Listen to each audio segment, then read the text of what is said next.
Hello students, welcome to the YouTube channel of Salba Girls Inter College. I am Salba ma'am and I am going to teach you chemistry for class 11th and 12th. Today the topic is IUPAC and this is part 2 of my video. First video I have already made, you can see it on the YouTube channel, and this is the second part of the video, so do watch it.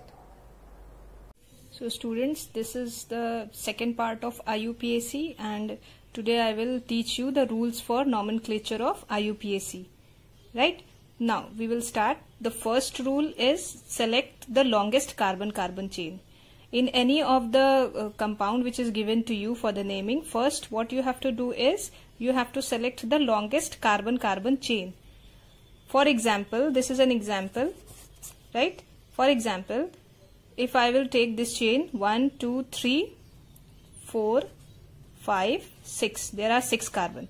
But if I will take this chain 1, 2, 3, 4, 5, 6, 7 carbon. So longest chain is this one. So we will take this chain for the nomenclature, right? Now next rule is rule number 2. If more than one longest carbon-carbon chain is present, then select the chain with the maximum number of branches.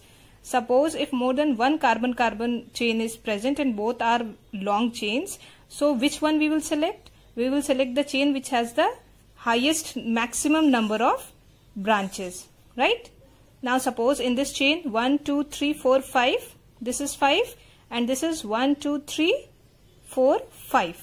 This is also 5. But if we will take this chain, what will happen? There is only one branching. Only one branch. This chain. So there are two branching. One branching is at 4th carbon and one branching is at 3rd carbon, right? So we will take this one because it has more number of branches. So this is the second rule. Now the third rule, numbering from the side so that branches gets lowest number. For example, we have to number from the side in which the branch comes the nearest. So in this example you can see, if we number from this side 1, 2, 3, 4, 5, 6, the branch is coming at 4th position, right? 4th position it is coming. Now if we number from this side 1, 2, 3, 4, 5, 6, the branch is at 3rd position, right? So branching is at 3rd position. So here branching is getting the lowest number at the 3rd position, so we will take this one. This one is correct. Okay students, the fourth rule is divided into two parts, A and B, right? In A part there is lowest sum rule and in the B part there is first point of difference rule, right? Now when two or more substituents are there, then numbering must follow. In what manner we have to number? It must follow lowest sum rule, right? So what is lowest sum rule? I am going to tell you. When we are going to number, if we have to number this compound, how we will number? We can number from this side 1, 2, 3, 4, 5, 6. We can number from this side 1, 2, 3, 4, 5 and 6. Now I have to decide from which side I can number, because over here also there are 3 substituents present, right? So for this we will apply lowest sum rule. If we are numbering from this side, this side 1, 2, 3, 4, 5, 6, right? So at 2nd position there are 2 substituents. So we will add 2 plus 2 and 3rd substituent is at 5th position 5. It will give 9. Now if we number from this side 1, 2, 3, 4, 5, 6, then we will add substituent is at 2nd position 2, then at 5th position there are 2 substituents. So 5 plus 5, it will get 12. So which is smaller? This one. This one is smaller. So we will number from this side. That is from this side 1, 2, 3, 4, 5, 6. This numbering is correct. But student, this lowest sum rule is applicable in 99% of cases. But in 1% it can be wrong. So for that, here is another rule, first point of difference. In the first point of difference, what happens? Now suppose this I am taking in bond line notation, okay? This is an example. Now you already know when wherever there is a point, there is a carbon. This is a carbon, this is a carbon, this is a carbon, this is a point carbon, carbon, carbon, carbon, carbon. So these are the carbon. I am writing it over here. If we number from this side, 1, 2, 3, 4, 5, 6, 7, 8, 9, right? And we can number from this side, 1, 2, 3, 4, 5, 6, 7, 8 and 9. So branching at what position? If we number from this side, lower one, then branching is at third position. Third position, there are 2 branching. Then 7th position, 1 branching. 8th position, 1 branching, right? Now if we number from this side, opposite side, 1, 2, 3, 4, 5, 6, 7, 8, 9. So first branching is at 2nd position. Then branching is at 3rd position. Then branching is at 7th position, 2 branching. Now in this rule what we will see is which branching is coming first. From this side if we are going, so at 3rd position branching is coming, or from this side we are going to at 2nd position branching is coming in this one, right? Because at 2nd position it is coming, and in the second one it is coming at 3rd position. So this is correct. Whichever side the branching is coming first, that we will take, and this is called first point of difference. This is most dominating rule. You can apply it anywhere, right? Now next rule. Next rule is naming of substituent will always be in alphabetical order, right? Suppose if you have to name the substituents, you will always follow alphabetical orders. In this, if we take an example, 1, 2, 3, 4, 5, 6, I already told you these points are what? These points are considered as carbon. This is a carbon, this is a carbon, carbon, carbon, this is a carbon. So these all points are carbon, right?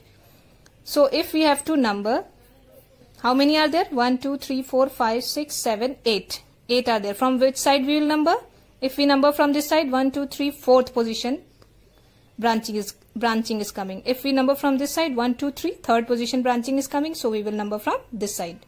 I already told you in the first point of difference rule. 1, 2, 3. 3rd point, there is a branching. Okay. Now at the 3rd position it is methyl, and on the 5th position it is ethyl. Now which substituent we will write first, methyl or ethyl? In this we will always follow alphabetical order, right? So ethyl is at 5th position, 5 ethyl, and methyl is at 3rd position, 3 methyl, and it is 8 carbons and single bond octane, right? Now 6th rule. In this rule, in alphabetical order, we will not consider di, tri, tetra, right? I told you now, we will always follow alphabetical order in the substituents, but here we will not consider di, tri, tetra. I am telling you with an example. Suppose this is an example, carbon 1, 2, 3, 4, 5, 6, 7. 7 are there. So it was heptane, single bond is there, heptane. Now substituents are 1, 2 and 3. 3 substituents are there. These are what? Methyl, methyl, and this is ethyl, right? Now, what we will write? 5 at what? Okay, numbering is not there. 1, 2, 3, 4, 5, 6, 7. At the 5th position there is ethyl, and at the 3rd position there are 2 methyl. So 2 methyl means dimethyl. We will write dimethyl, but we will not consider this di and tri or tetra in the alphabetical order. Okay, so we will only consider the methyl M and ethyl E. We will not consider this D. Okay, so in the alphabetical order, E comes first. So we will write 5 ethyl and 3 dimethyl heptane. Okay, now here are few examples which I have shortlisted for you all so that you can practice more. And this I have taken for the bond notation, bond line notation, right? So now I have already told you this is carbon, this is carbon, this is carbon, this is carbon, carbon, carbon, carbon. Where there is a point, there is a carbon. This is a point, this is a point, point, point. So these points are the carbon. Now how we will number? Before we can number, But if we number 1, 2, 3, 4 or 1, 2, 3, 4, branching will be less. So we will consider this chain is the main chain. 1, 2, 3, 4. So branching will be maximum in this chain. Now, one methyl group is here, here, here and here. Methyl group, because one carbon is there, so methyl group will be there. So how we will write the name? At second position there are two methyl group, 1 and 2. So 2, 2, and at third position again 2, 3, 3. How many methyl will be there? 1, 2, 3, 4 tetra. So 2, 2, 3, 3 tetramethyl butane. Right? Okay, the next example is this. 1, 2, 3, 4. These are the numbering because it is the longest chain, and two substituent are there. One methyl this side and one methyl this side. So it will be at second position and at third position. 2, 3, 2 methyl is there, dimethyl and 4 carbon butane. Right? Now next example. This is the longest chain, 1, 2, 3, 4, 5, 6. So it will be hexane, and then over here it is also carbon and this carbon. So it is ethyl. This is a ethyl substituent attached. So at third position it is attached 3-ethyl hexane. Clear, students? Thank you so much for watching this video. Please do like the video and subscribe the channel for more useful video. This will be very helpful for you. Thank you so much.